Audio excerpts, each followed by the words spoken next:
From Amateur Radio Newsline Report number 2369, this is Ham Nation Headlines for Wednesday, March 29th, 2023. Amateur radio communication is just one part of the outer space experience one ISS astronaut is sharing through a new website.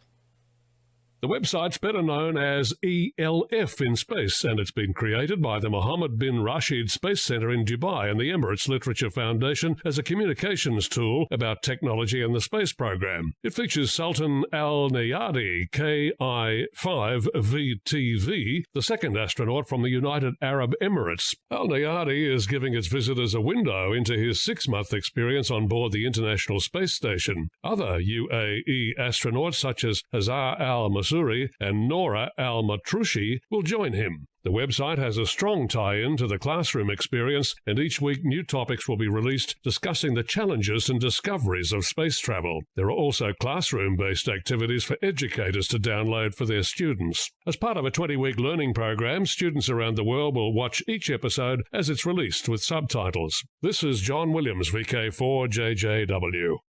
Scientists have found the source of a mysterious radio signal from the sun that sounds curiously like a heartbeat. When a recent C-class solar flare, more than 5,000 kilometers above the sun, sent out a radio signal in a heartbeat-like pattern, scientists began to work to unlock the reason behind it. The international team went in search of the origin of the pattern, known as quasi-periodic pulsation, or QPP. Studying observations captured in 2017 by a radio telescope in California that detects microwave frequencies, the researchers began studying a heartbeat-like pattern that repeated every 10 to 20 seconds. Then they unearthed something unexpected, a secondary signal which was weaker and could be discerned every 30 to 60 seconds. According to their recently published study, they have been able to determine the so-called heartbeats are triggered by disruptions known as magnetic islands, which form in sheets of rapidly moving plasma from the sun. At the heart of the matter is what this research may ultimately reveal. Writing in the journal Nature Communications, one researcher said the answer was the key to a fuller understanding of the scope of the damage that solar storms can do when their energy is released. This is Kent Peterson, KC0DGY. And finally this week we ask, can you imagine being 101 years old and still on the air, sending and copying CW? We visit with one man in Iowa who doesn't have to imagine it because he's living it.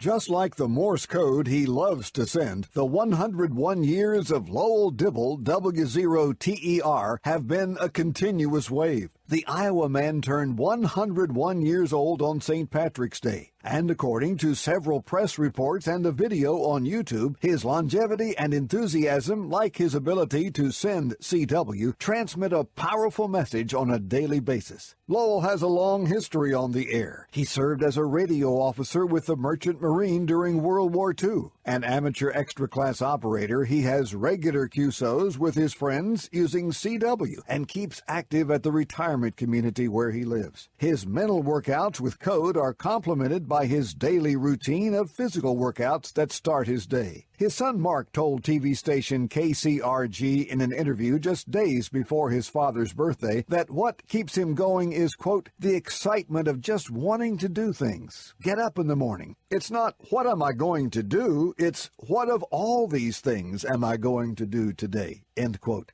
Dibble told the TV station that although he credits good genes, having a positive outlook is also a definite plus, and he plans to keep riding the excitement of that continuous wave. This is Jim Dameron, N8TMW.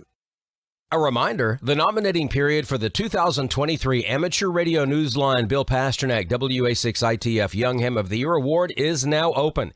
You'll find more information and the nominating form on our website, arnewsline.org, under the Awards tab.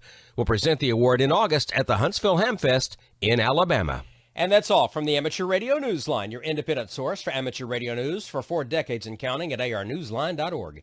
With John Williams, VK2JJW, Kent Peterson, KC0DGY, Jim Dameron, N8TMW, Karen Eve Murray, KD2GUT at the news desk in New York, and our news team across the globe, I'm Don Wellbanks, AE5DW. 7-3, we'll see you next time here on Ham Nation.